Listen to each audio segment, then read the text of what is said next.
টুম্পা, আমি বাঘিনীর মামির বাড়িতে কাজের জন্য যাচ্ছি। তুই ঘরের মধ্যেই থাকিস, বাইরে কোথাও যাস না, কেমন? আচ্ছা ঠিক আছে মা, তুমি তাহলে যাও। আর তুমি বাড়িতে ফেরার সময় আমার জন্য লিচু নিয়ে আসবে। নতুন নতুন লিচু উঠেছে, আমার যে লিচু অনেক পছন্দ। তো লিচু খেতে ইচ্ছে করেছে, কিন্তু আমি তোকে এখন কি করে কিনে দেবো রে মা? মাস যে এখনো শেষ হয়নি। মা তো বললো আমাকে লিচু কিনে দিতে পারবে না, খুব লিচু খেতে ইচ্ছে করছে। আমি যাই, বান্টি ও বিনাদের বাড়িতে লিচুর গাছ আছে, ওদের সাথে খেললে ওরা আমাকে একটা লিচু দিবে।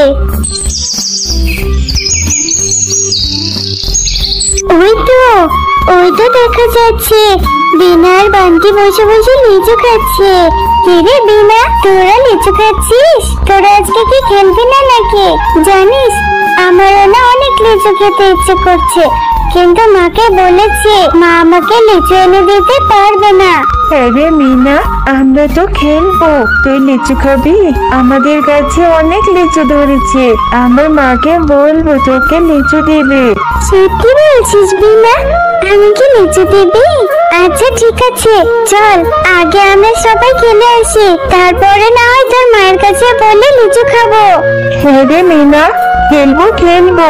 দাদা, এই লিচুগুলো খেয়ে নি। ওই দেখ আমার মাও চলে এসেছে। ও মামা, ওই দেখো মিনা এসেছে। মিনার না লিচু খেতে অনেক ইচ্ছে করছে, ওর মায়ের কাছে টাকা নেই, ও আমাদের কাছে লিচু খাবে। ওকে একটা লিচু দাও না মা। এইসব তুই কি বলছিস? লিচুর তো অনেক দাম, এই ছোট লোকের বাচ্চাটাকে আমি ফ্রি লিচু কেন খাওয়াবো? এই তোকে না বলেছি আমার ছেলে মেয়েদের সাথে খেলতে না? কাকিমা, আমার তো বিনা ছাড়া আর কোনো বন্ধু নেই, আর আমাকে একটা লিচু দাও না। তোমাদের কাছে তো কত লিচু, আমাকে একটা লিচু দাও, আমি তোমাকে লিচুর টাকা দিয়ে দেব আমার মায়ের যখন টাকা হবে। আরে তুই এত কথা বাড়াচ্ছিস কেন রে টয়া? তোকে এখন আমি এখান থেকে চলে যেতে বলেছি, তুই এক্ষুনি আমার বাড়ি থেকে চলে যা। একটাও লিচু দেব না, এই সব লিচুগুলো আমি বাজারে বিক্রি করব। তোদের মতো ভিখারিদের আর কত আমি ফ্রিতে লিচু দেবো?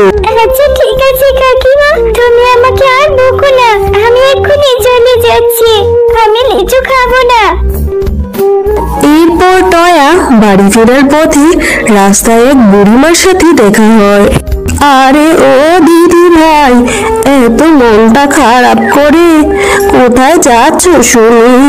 ও বুড়িমা, জানো আমার ভীষণ লিচু খেতে ইচ্ছে করছে, বাজারে কত লিচু উঠেছে, কিন্তু মায়ের কাছে যে টাকা নেই।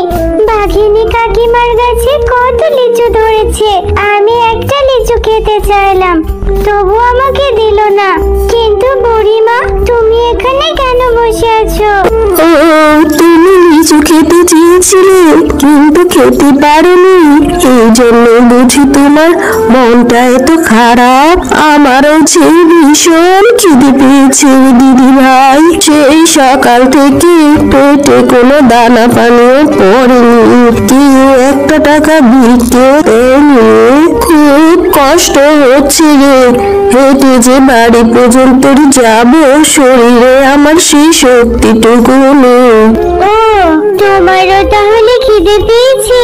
তাহলে তুমি আমার সাথে আমাদের বাড়িতে চলো, আমার মা সকালে অনেক ভাত রান্না করেছে, আমি তোমাকে ভাত খেতে দেব। দিদি ভাই, তোমার মা কোথায় গিয়েছে? তোমার মাকে তো কোথাও দেখছি না। উনি বাচ্চা মানুষ, আমাকে কিনা খেতে দেবে? তাহলে তো তোমার মা তোমাকে অনেক বকবে দিদি ভাই। আমার মা তো ওই শহরে কাজ করে, আমার মা একটু পরেই চলে আসবে, তুমি এখানে একটু বসো, আমি তোমার জন্য এক্ষুনি ভাত নিয়ে আসছি। এরপর তারা ঘর থেকে বুড়িমার জন্য এক প্লেট ভাত নিয়ে আসো। দিদি ভাই, পেট ভরে ভাত খেয়েছি। এই যে আমার কাছে একটা বীজ ছিল, এইখানে রেখে গেলাম, এইটা তুমি রোপণ করে নিও। এই বীজ থেকে তুমি লিচু গাছ পাবে, আর সেই লিচু গাছে অনেক লিচু হবে। বুড়িমা, তুমি আমাকে লিচুর বীজ দিলে, কিন্তু এই লিচুর বীজ থেকে তো লিচু গাছ হতে অনেক সময় লাগবে। এখন আমার লিচু খেতে ইচ্ছে করছে, সেই কত পরে লিচু হবে, তখন তো আমার খেতে ইচ্ছে করবে না। না গো দিদি ভাই, এই গাছ থেকে লিচু ফল হতে বেশি দেরি হবে না। এই গাছ থেকে তুমি কালকেই ফল পেড়ে খেতে পারবে। এবার আমি আসি দিদি ভাই। এরপর টয়া বুড়িমার দেওয়া সেই বীজটা তার বাড়ির আঙিনে রোপণ করতে থাকে। আরে এই টয়া, সে কখন থেকে বসে বসে কি যে ভাবছিস, তা কখন ঘুমাবি? অনেক রাত হয়েছে তো, ঘুমোতে যায় এক্ষুনি। এই মেয়েটাকে নিয়ে আমি আর পারি না, কোথা থেকে কোন ভিক্ষুক এসে ওকে একটা লিচুর বীজ দিয়ে গেল, সেটা থেকে নাকি কালই গাছ হবে, আবার গাছ থেকে নাকি লিচুও ধরবে। এবার ঘুমাতো, আর বক বক করিস নে, অনেক রাত হয়েছে। আর রাতের মধ্যে সেই লিচুর বীজ থেকে বড় একটি লিচু গাছ হয়। আরে মিনা তো ঠিকই বলেছে, সেই জাদুর বীজ থেকে কত বড় একটা লিচু গাছ হয়েছে। টয়া, এই টয়া, কোথায় গেলি? তাড়াতাড়ি এসে দেখে যা, সেই বীজ থেকে কত বড় একটা লিচু গাছ হয়েছে। ও মা, দেখলে তো, কালকে তোমাকে বলেছিলাম সেই ভিক্ষুক বুড়িমার জাদুর লিচুর বীজ থেকে বড় লিচু গাছ হয়েছে। আমি এখন থেকে অনেক লিচু খেতে পারবো। একটা লিচু পেড়ে দাও না মা। হ্যাঁ রে মা, আজকে থেকে তুই অনেক লিচু খেতে পারবি। দাঁড়া, আমি তোকে একটা লিচু পেড়ে দিচ্ছি। এরপর টয়া গাছ থেকে লিচু পাড়তে থাকে, আর লিচু পেড়ে মনের আনন্দে লিচু খেতে থাকে। এমন সময় লিচুর ভিতরে বীজের বদলে একটি হিরে। মা দেখো না, এই লিচুর মধ্যে তো বীজ নেই, বীজের পরিবর্তে এখানে দেখছি বড় একটা হিরে আছে। এটা কিভাবে হলো?